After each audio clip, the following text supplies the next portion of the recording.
ঈদ মুবাৰক। ঈদৰ প্ৰতিটো মুহূৰ্ত আনন্দ লগা মুবাৰক। ঈদ বহুত বহুত মুবাৰক। ঈদৰ প্ৰতিটো মুহূৰ্ত প্ৰতিটো ক্ষণ বৰকতেৰে ভৰা হওক। আনন্দ লগা সেইবোৰ মুহূৰ্ত মুবাৰক। ঈদ মুবাৰক, বহুত বহুত মুবাৰক।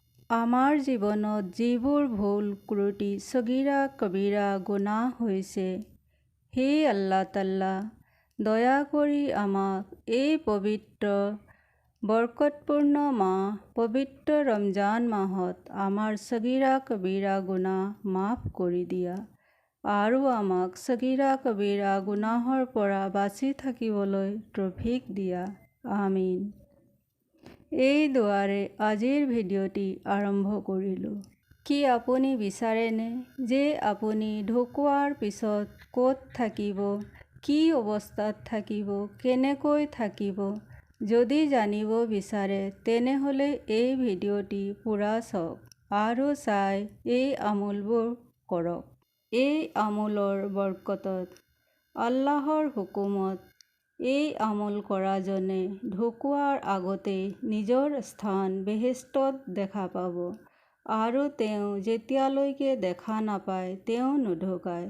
এই সুযোগ মাত্ৰ বছৰত এবাৰ আহে আৰু সেই ৰাতি আৰু দিন হ'ল শাৱাল মাহৰ প্ৰথম ৰাতি আৰু প্ৰথম দিন। আল্লাহ তাআলাই আমাক বহুতো সুযোগ দিছে। ঈদৰ আগদিনাৰ ৰাতি অৰ্থাৎ ঈদৰ জোন ওলোৱাৰ পিছত শাৱাল মাহৰ প্ৰথম ৰাতি আৰম্ভ হয় আৰু এই প্ৰথম ৰাতিত আৰু দিনত ২ ৰাকাতকৈ ৪ ৰাকাত নফল নামাজ এইদৰে পঢ়ক। ২ ৰাকাত কৰি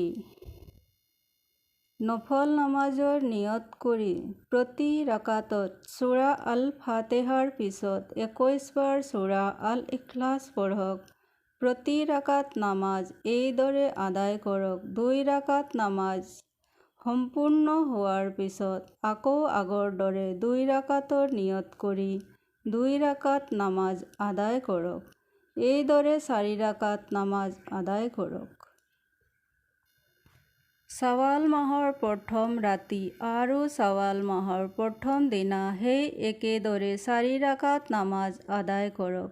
এই নামাজৰ বৰকত আল্লাহ তাআলাই নামাজ আদায় কৰা জনৰ কাৰণে বেহেস্তৰ ৮খন দৰজা খুলি দিব আৰু দোজখৰ ৭খন দৰজা বন্ধ কৰি দিব। আৰু এই নামাজ আদায় কৰা জনে যেতিয়ালৈকে নিজৰ স্থান বেহেস্তত দেখা নাপাব তেওঁ মৃত্যুমুখত নপৰে। ঈদৰ জোন ওলোৱাৰ পিছতে শাৱাল মাহৰ প্ৰথম ৰাতি আৰম্ভ হয় আৰু ঈদৰ দিনা প্ৰথম দিন হয়।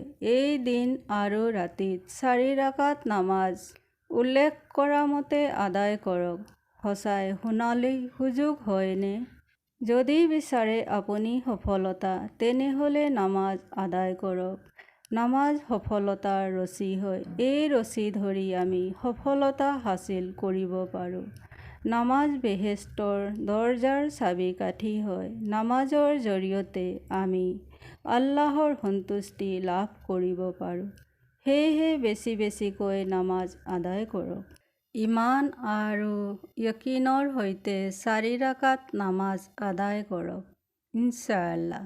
ইয়াৰ বিনিময়ত আল্লাহ তাআলাই জান্নাত দেখুৱাব। আৰু আজিৰ ভিডিঅ'টি বেছি দীঘল নকৰোঁ। আজিৰ ভিডিঅ'টি ইয়াতেই সামৰিলোঁ। ইনশাআল্লাহ আকৌ লগ পাম এটি নতুন ভিডিঅ'ৰ সৈতে। আসসালামু আলাইকুম ওয়া ৰাহমাতুল্লাহি ওয়া বাৰাকাতুহু।